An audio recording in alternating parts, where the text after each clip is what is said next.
नमस्ते एंड राधे राधे। मैं प्रीति हूँ और मैं बताती हूँ लॉ ऑफ अट्रैक्शन के बारे में, करती हूँ मैं चक्रा हीलिंग।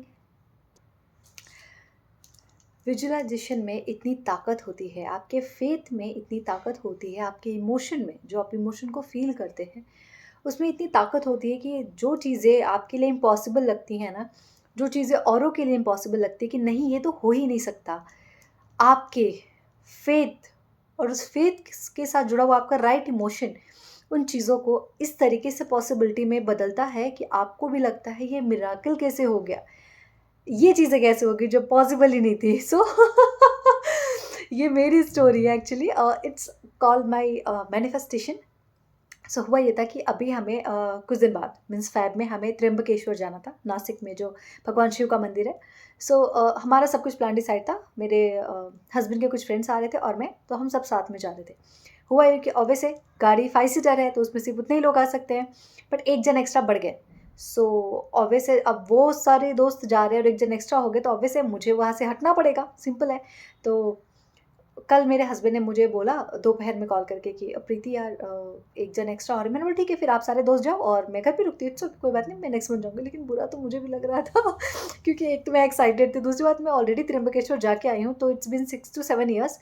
सो मैं बोल के आई थी ईश्वर मैं दोबारा आपके पास ज़रूर आऊँगी आपसे मिलने के लिए, है ना, and thank you so much. और मुझे पता है मैं तब तक बहुत ग्रोथ कर चुकी होंगी, तो मैं उनको ये बोल के आई थी। सो मैंने बोला ठीक है, पर मुझे थोड़ा बुरा भी लगा था यार, ऐसे थोड़ी ना होता। फिर मुझे लगा मैं तो सबको मैनिफेस्टेशन सिखाती हूँ, सबको मैं बोलती हूँ ना कि आप मैनिफेस्ट करो, ये मैनिफेस्ट, तो मैं खुद क्यों नहीं कर सकती, मैं क्यों बुरा मान के बैठ रही हूँ। सो मैंने अपने हस्बैंड को कुछ नहीं बोला।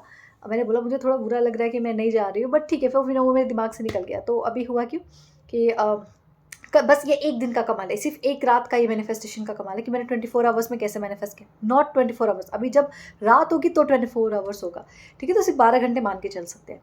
सो मैं रात में जब सोने जा रही थी तो मैं ये विजुलाइज़ की अच्छे से, बिल्कुल इमोशंस के साथ, मतलब वो इमोशन मैंने प्रॉपर फ़ील किए कि मैं उस मंदिर में ही हूँ।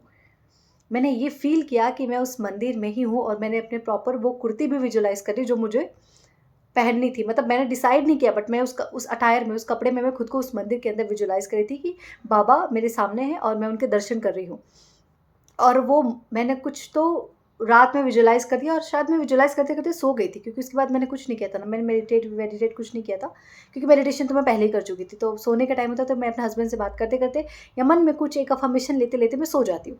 तो कल मैंने ये किया कि चलो ठीक है ना, देख लेते हैं क्या चला जाता है, ठीक है? तो मैं ऐसे ही विजुलाइज़ करते-करते और मैं सो गई। सो और मैंने ये पूरे इमोशन के साथ उसको विजुलाइज़ किया कि और मैंने कुछ और नहीं देखा, मैंने देखा वो पूरा मंदिर मेरे सामने नज़र आ रहा है। मैं मंदिर के अंदर हूँ और बाबा का जो वहाँ पे जो उनका शिवलिंग रहता है वो वहाँ पे मुझे दिख रहा है और मैं उसको भरपूर अच्छे से देख रही हूँ।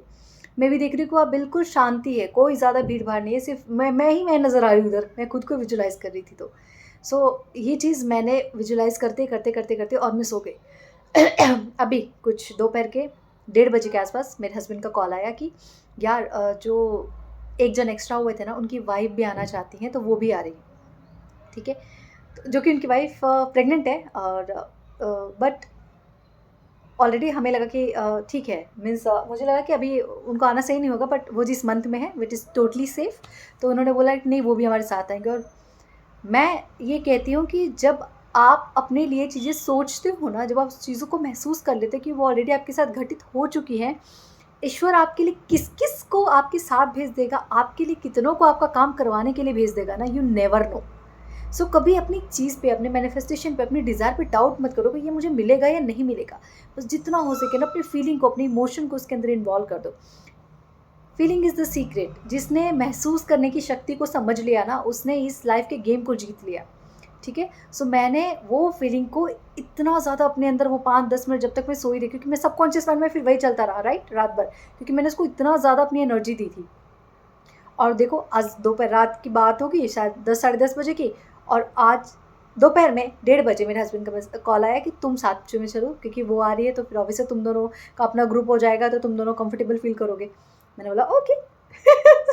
सो ये होती है आपकी विजुअलाइज़ेशन की, आपकी इमोशन की, आपके फीलिंग की सीक्रेट, कि आप ऐसी चीज़ जो पॉसिबल नहीं दिख रही थी आपको, कि मैंने तो बोल दिया था ठीक है, नहीं जाएँगे, ओके कोई बात नहीं, लेकिन मैंने बोला एक ट्राई तो करके बनता है। और ऐसा नहीं कि मैं जाऊँगी, मैं करती। मैंने सिर्फ़ एक बार ही उस अच्छे से उस इमोशन को फ़ील किया एंड देन छोड़ दिया। And it's happened. सो बहुत बहुत बहुत स्ट्रांग होती है आपकी इमोशन, आपकी फीलिंग। जब भी कुछ मैनिफेस्ट करना है, अपने इमोशंस को, अपने फीलिंग्स को उसके अंदर डाल दो, झोंक दो, अपनी एनर्जी उसमें इन्वॉल्व कर दो, फिर देखो क्या मिरेकल होता है। जो चीज़ आपको लगेगी कि हो नहीं सकता, वो चीज़ें आपके साथ होना शुरू हो जाएंगी। और ये किसी भी चीज़ के लिए, आप किसी भी अपने लाइफ के एरिया में ना इस चीज़ को करके देखो, अपने इमोशन को, अपनी फीलिंग को इन्वॉल्व करके देखो, ठीक है। Thank you so much everyone, and Radhe Radhe, God bless you all.